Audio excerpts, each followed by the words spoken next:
আসসালামু আলাইকুম। সবাইকে স্বাগত বাংলা টিভির প্রাইম নিউজে। আপনাদের সাথে আছি আমি নিয়ামতুল্লাহ সিরাজি। শুরুতেই জানিয়ে দেব স্থানীয় হোমলোন সংবাদ শিরোনাম। ট্রাম্প ও পেজেশকিয়ানের ঐতিহাসিক ইসলামাবাদ চুক্তি স্বাক্ষর, মানতে নারাজ নেতানিয়াহু। টেক্সাস উপকূলে আঘাত হানছে শক্তিশালী ঝড় আর্থার, বন্যা ও জলোচ্ছ্বাসের চরম সতর্কতা। টেক্সাস সীমান্তে অদৃশ্য অনুপ্রবেশ, রাডারের চোখ ফাঁকি দিয়ে ঢুকছে গ্যাং মেম্বাররা। এবং আইভিএফ ল্যাবের মারাত্মক ভুলে শ্বেতাঙ্গ দম্পতির ঘরে জন্ম নিল দক্ষিণ এশীয় শিশু। এতক্ষণ শুনছিলেন সংবাদ শিরোনাম, এবারে বিস্তারিত সংবাদ। মধ্যপ্রাচ্যের রাজনীতিতে নাটকীয় মোড় এনে যুক্তরাষ্ট্র ও ইরানের মধ্যে স্বাক্ষরিত হয়েছে বহুল আলোচিত ইসলামাবাদ সমঝোতা স্মারক। যুদ্ধবিরতি, পারমাণবিক কর্মসূচি এবং হরমুজ প্রণালীর ভবিষ্যৎ নিয়ে কি আছে চুক্তিতে, আর কেন চুক্তির পরও লেবাননে থামছে না সংঘাত, বিস্তারিত জানুন প্রতিবেদনে। মধ্যপ্রাচ্যের ভূরাজনীতিতে এক অবিস্মরণীয় মোড়।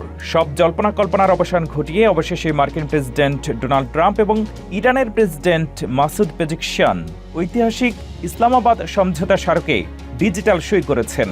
বন্ধ হতে যাচ্ছে আমেরিকা এবং ইসরায়েলের সাথে ইরানের রক্তক্ষয়ী যুদ্ধ। তবে এই ঐতিহাসিক চুক্তির মাঝেই লেবাননে ইসরায়েলি হামলায় নতুন করে নিহতের ঘটনা উত্তেজনা বহাল রেখেছে। পাকিস্তানের মধ্যস্থতায় চূড়ান্ত হওয়া এই ইসলামাবাদ চুক্তি ইতিমধ্যেই কার্যকর হয়েছে। মার্কিন কর্মকর্তাদের সূত্র মতে এই চুক্তির মূল শর্তগুলোর মধ্যে রয়েছে ইরান কোনো পারমাণবিক অস্ত্র তৈরি বা কিনতে পারবে না, সব ফ্রন্টে অবিলম্বে যুদ্ধ বন্ধ হবে এবং আন্তর্জাতিক বাণিজ্যের লাইফলাইন হরমুজ প্রণালী আবারও খুলে দেওয়া হবে। এই চুক্তিকে স্বাগত জানিয়ে হিজবুল্লাহ প্রধান নাঈম কাসেমিকে একটি বিশাল বিজয় হিসেবে অভিহিত করেছেন। তিনি সাফ জানিয়েছেন, ইসরায়েলের সাথে পরবর্তী আলোচনা শুধুমাত্র যৌথ নিরাপত্তার মধ্যেই সীমাবদ্ধ থাকবে। হিজবুল্লাহর অস্ত্র সমর্পণের কোনো সুযোগ নেই। এদিকে এই চুক্তিতে দক্ষিণ লেবানন থেকে ইসরায়েলি দখলদারিত্বের অবসানের স্পষ্ট নির্দেশনা থাকলেও তা মানতে নারাজ তেল আবিব।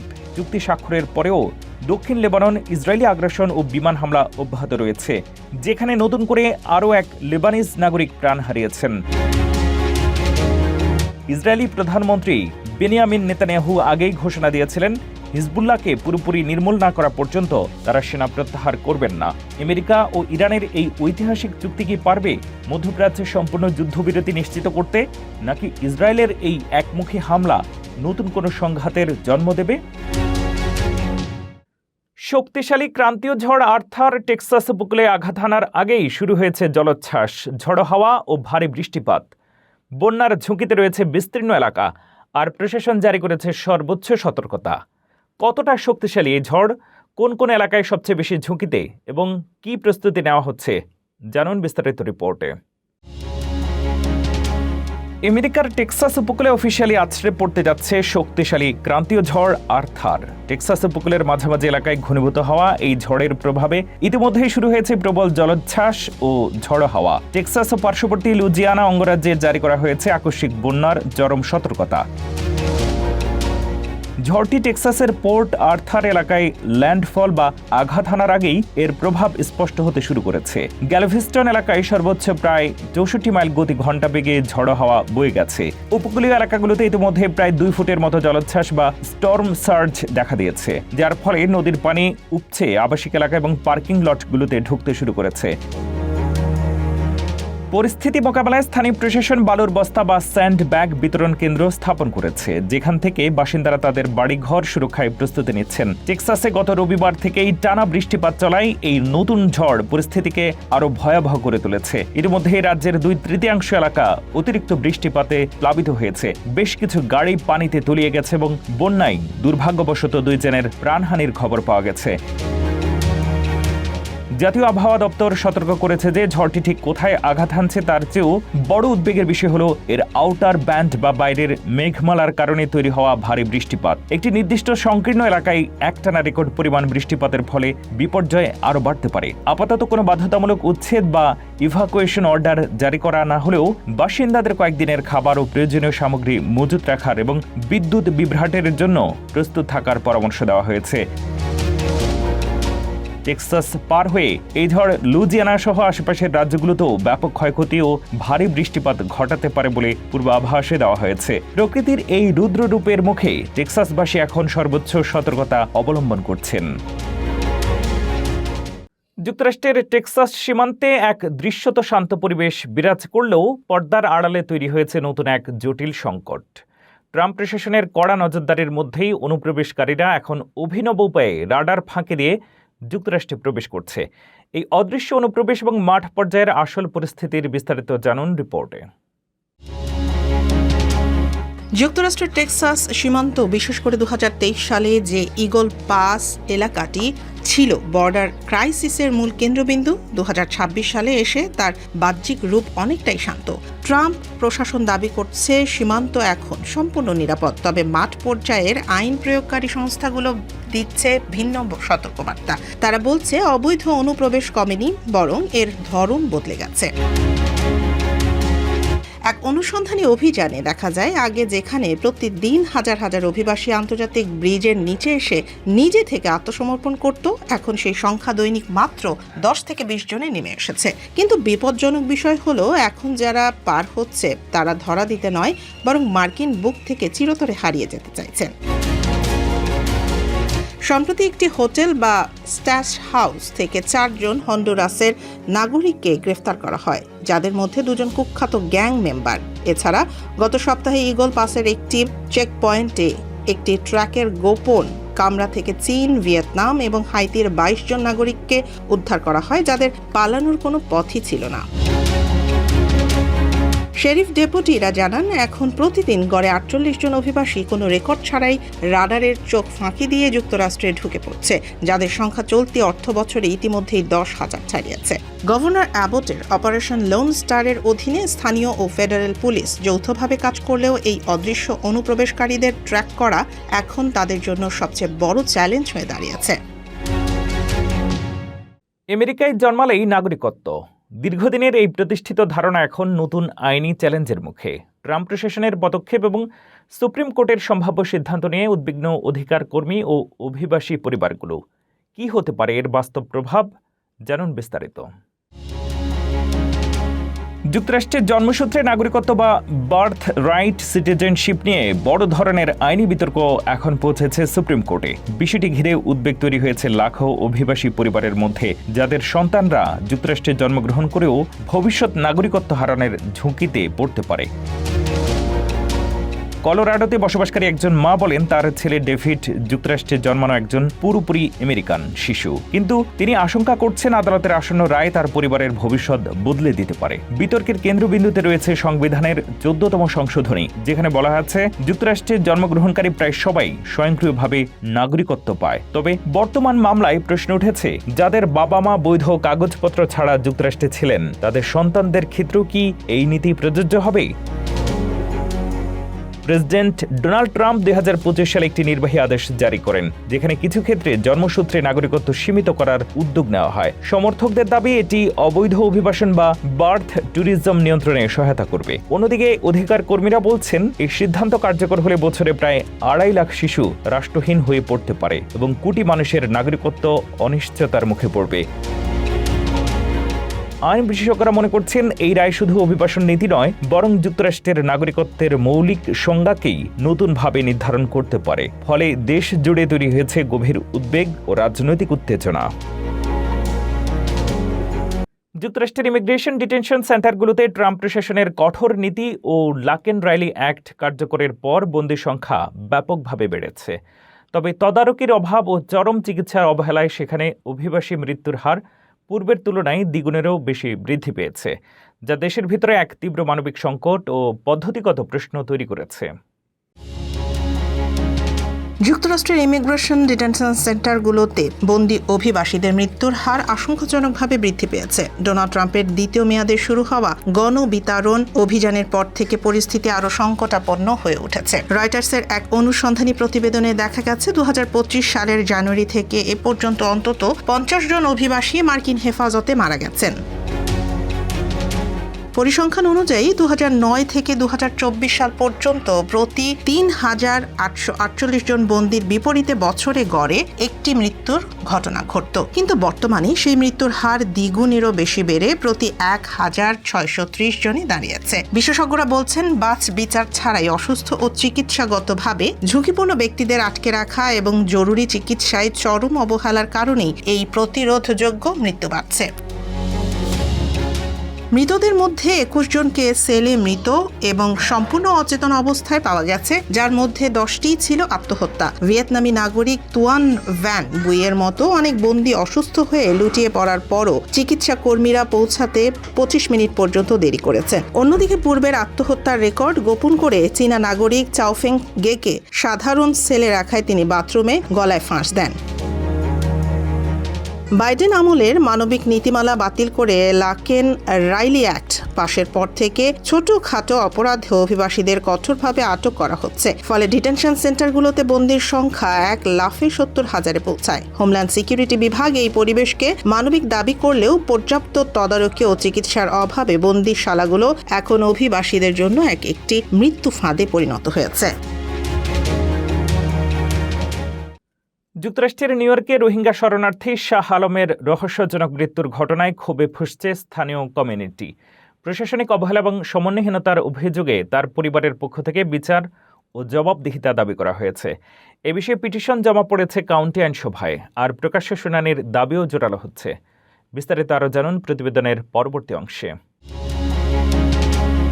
যুক্তরাষ্ট্রের নিউ ইয়র্কে এক রোহিঙ্গা শরণার্থীর রহস্যময় ও মর্মান্তিক মৃত্যুতে ফুঁসে উঠেছে স্থানীয় কমিউনিটি। প্রশাসনের চরম অবহেলা আর সমন্বয়হীনতার বলি হওয়া এই মানুষটির নাম শাহ আলম। প্রায় অন্ধ এই শরণার্থীর মৃত্যুর বিচার ও জবাবদিহিতা চেয়ে এবার কাউন্টি আইনসভার দ্বারস্থ হয়েছেন তার পরিবার। ঘটনাটি ঘটেছিল গত ফেব্রুয়ারিতে। চুরির অভিযোগে বেশ কিছুদিন এরি কাউন্টির জেলে বন্দী থাকার পর তার পরিবার আদালতের মাধ্যমে জামিনের ব্যবস্থা করে। শাহ আলমের স্ত্রী ও সন্তান জেলের বাইরে অধীর আগ্রহে অপেক্ষা করছিলেন, কিন্তু দীর্ঘ সময় পার হলেও তিনি বেরিয়ে আসেননি। পরিবারের অজান্তেই জেল কর্তৃপক্ষ তাকে মার্কিন বর্ডার পেট্রোলের হাতে তুলে দেয়। তবে ইমিগ্রেশন কর্মকর্তারা যখন নথিপত্র পরীক্ষা করে দেখেন যে রোহিঙ্গা শরণার্থী হিসেবে তাকে নিজ দেশে ফেরত পাঠানোর কোনো আইনি সুযোগ নেই, তখন তারা তাকে মাঝরাত টিম হর্টনাস নামের একটি কফি শপের সামনে নামিয়ে দিয়ে চলে যায়। কিন্তু দুর্ভাগ্যবশত সেই কফি শপটি তখন বন্ধ ছিল। চারদিকে তীব্র বরফ, শীতল, ঠান্ডা আর অন্ধত্বের কারণে সম্পূর্ণ বিভ্রান্ত হয়ে পড়েন শাহ আলম। পরিবারের সাথে যোগাযোগের কোনো উপায় না থাকায় তিনি পথ হারিয়ে ফেলেন। নিখোঁজ হওয়ার 5 দিন পর কি ব্যাংক সেন্টারের কাছ থেকে তার মৃতদেহ উদ্ধার করা হয়। সম্প্রতি রাজ্য বিধানসভার সদস্য জন রিভেরার নেতৃত্বে শাহ আলমের স্ত্রী ও সন্তান প্রায় 700 মানুষের স্বাক্ষর সম্বলিত একটি পিটিশন এরি কাউন্টি লেজিসলেচারের কাছে জমা দিয়েছেন। দোভাষীর মাধ্যমে শাহ আলমের বিধবা স্ত্রী জানান যে নির্মম পরিস্থিতির শিকার তার স্বামী হয়েছেন, তা যেন আর কোনো শরণার্থীর সাথে না ঘটে। শেরিফ অফিসের এই চরম গাফিলতির প্রকাশ্য শুনানি এবং ন্যায় বিচারের দাবিতে এখন উত্তাল পুরো বাফেলো সিটি। নিউ ইয়র্কের অন্যতম জনপ্রিয় পর্যটন আকর্ষণ সেন্ট্রাল পার্কে ঘটে গেছে এক হৃদয়বিদারক দুর্ঘটনা। ঘোড়ার গাড়ি নিয়ন্ত্রণ হারিয়ে গেলে উল্টে গিয়ে প্রাণ হারান 18 বছর বয়সী এক পর্যটক। এই ঘটনার পর পুরনো বিতর্ক আবারও সামনে এসেছে। বিস্তারিত থাকছে প্রতিবেদনে। আমেরিকার নিউ ইয়র্ক সিটির বিখ্যাত সেন্ট্রাল পার্কে ঘটে গেল এক ভয়াবহ দুর্ঘটনা। ঘুরতে এসে ঘোড়ার গাড়ি থেকে ছিটকে পড়ে রোমাঞ্চ মহাজন নামের এক 18 বছর বয়সী ভারতীয় তরুণ পর্যটকের করুণ মৃত্যু হয়েছে। চালকের সামান্য এক খামখেয়ালি আর অসতর্কতার কারণে মুহূর্তে একটি আনন্দ ভ্রমণ রূপ নেয় চরম ট্র্যাজেডিতে। পুলিশ ও স্থানীয় সূত্রে জানা গেছে, ভারত থেকে আসা 3 পর্যটকের একটি দল সেন্ট্রাল পার্কে ঘোড়ার গাড়িতে চড়ে ঘুরছিলেন। পার্কের 71 নম্বর স্ট্রিট ও সেন্টার ড্রাইভের কাছাকাছি পৌঁছালে যাত্রীদের একটি ছবি তুলে দেওয়ার জন্য চালক তার আসন ছেড়ে নেমে আসেন। চালক ঘোড়া থেকে মাত্র 1 হাত দূরত্বে যাওয়ার পরেই স্যামসন নামের 7 বছর বয়সী ঘোড়াটি আচমকা ভয় পেয়ে প্রচণ্ড গতিতে ছুটতে শুরু করে। ঘোড়াটি হঠাৎ নিয়ন্ত্রণহীনভাবে ছুটতে থাকায় গাড়ি থেকে ছিটকে পড়েন তরুণ যাত্রী রোমাঞ্চ মহাজন এবং তার মাথায় গুরুতর আঘাত লাগে। এরপর অনিয়ন্ত্রিত গাড়িটি অন্য একটি ঘোড়ার গাড়ির চাকায় ধাক্কা খেয়ে উল্টে যায়। আশঙ্কাজনক অবস্থায় রোমাঞ্চকে ওয়েল কর্নেল মেডিকেল সেন্টারে নিয়ে যাওয়া হলে সেখানেই তার মৃত্যু হয়। গাড়িতে থাকা বাকি 2 যাত্রী অক্ষত থাকলেও এই ঘটনায় নিহতের পরিবার মানসিকভাবে ভেঙে পড়েছে। এই ঘটনার পর ট্রান্সপোর্ট ওয়ার্কার্স ইউনিয়ন তীব্র ক্ষোভ প্রকাশ করে জানিয়েছে, চালকের এভাবে গাড়ি ছেড়ে নামা কোনোভাবেই গ্রহণযোগ্য নয়। ইতিমধ্যেই অভিযুক্ত চালককে অনির্দিষ্টকালের জন্য বরখাস্ত করা হয়েছে এবং ঘোড়াটিকে এই পেশা থেকে অবসর দেওয়া হচ্ছে। এই মর্মান্তিক দুর্ঘটনা নিউ ইয়র্কে ঘোড়ার গাড়ি সম্পূর্ণ নিষিদ্ধ করার দীর্ঘদিনের দাবিকে আবারও সামনে এনেছে। সিটি কাউন্সিলে ঘোড়ার গাড়ি বন্ধের লক্ষ্যে রাইডার্স ল পাশের জন্য আন্দোলনকারীরা নতুন করে চাপ দিচ্ছেন। একটি সাধারণ ছবি তোলার শখ কিভাবে একটি পরিবারের স্বপ্ন চিরতরে শেষ করে দিল তা নিয়ে এখন তোলপাড় পুরো নিউ ইয়র্ক সিটি। নিউ ইয়র্কে ধনকুবেরদের জন্য প্রস্তাবিত নতুন পিএ দাঁতের কর এখন বড় বিতর্কের জন্ম দিয়েছে। সমালোচকদের দাবি, ধনীদের লক্ষ্য করে আনা এই করের আর্থিক ঝুঁকি শেষ পর্যন্ত গিয়ে পড়তে পারে সাধারণ ফ্ল্যাট মালিকদের কাঁধে। কেন উদ্বিগ্ন কপ ভবনগুলো, কিভাবে বাড়তে পারে বাসিন্দাদের খরচ, আর আবাসন বাজারের সম্ভাব্য প্রভাব কি, জানুন বিস্তারিত প্রতিবেদনে।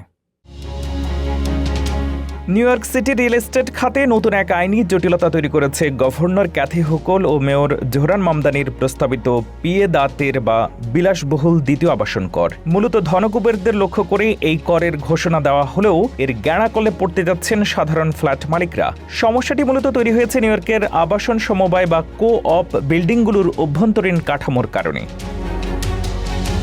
কন্ডোমিনিয়ামের মতো কো-অপ অ্যাপার্টমেন্টের আলাদা কোনো ট্যাক্স আইডি বা লট থাকে না। পুরো ভবনটিকে একটি একক সম্পত্তি হিসেবে বিবেচনা করে সিটি কর্পোরেশন একই সাথে ট্যাক্স বিল পাঠায়। এরপর পরিচালনা পর্ষদ বা কো-অপ বোর্ড বাসিন্দাদের মাসিক রক্ষণাবেক্ষণ ফি বা মেইনটেন্যান্স চার্জের সাথে তা ভাগ করে দেয়। নতুন নিয়ম অনুযায়ী কোনো প্রবাসী বা খণ্ডকালীন ধনী বাসিন্দা যদি $5 মিলিয়ন বা তার বেশি মূল্যের ফ্ল্যাট ফাঁকা ফেলে রাখেন, তবে তার উপরে অতিরিক্ত সারচার্জ বা কর বর্তাবে। কিন্তু বিলটি আসবে পুরো ভবনের নামে। এখন সেই ধনী মালিক যদি সময় মতো কর পরিশোধ না করেন বা আইনি বিরোধে জড়ান, তবে ভবন কর্তৃপক্ষকে সিটির বকেয়া মেটাতে বাধ্য হয়েই সাময়িকভাবে অন্য সাধারণ ও স্থায়ী বাসিন্দাদের উপরে বাড়তি ফি চাপাতে হবে। অর্থাৎ ধনীদের উপরে কর বসানোর রাজনৈতিক চমক দেখাতে গিয়ে উল্টো বিপাকে পড়ছেন মধ্যবিত্ত নিউ ইয়র্কবাসীরা। এই আর্থিক আর প্রশাসনিক ঝুঁকি এড়াতে ইতিমধ্যেই শহরের অনেক কোপ বোর্ড তাদের ভবন খণ্ডকালীন বা দ্বিতীয় আবাসন হিসেবে ফ্ল্যাট কেনাবেচা পুরোপুরি নিষিদ্ধ করার কথা ভাবছে। রাজনৈতিক প্রচারণার সস্তা জনপ্রিয়তার খেসারত এখন কিভাবে সাধারণ নাগরিকরা দেবেন তা নিয়ে এখন চলছে তীব্র বিতর্ক।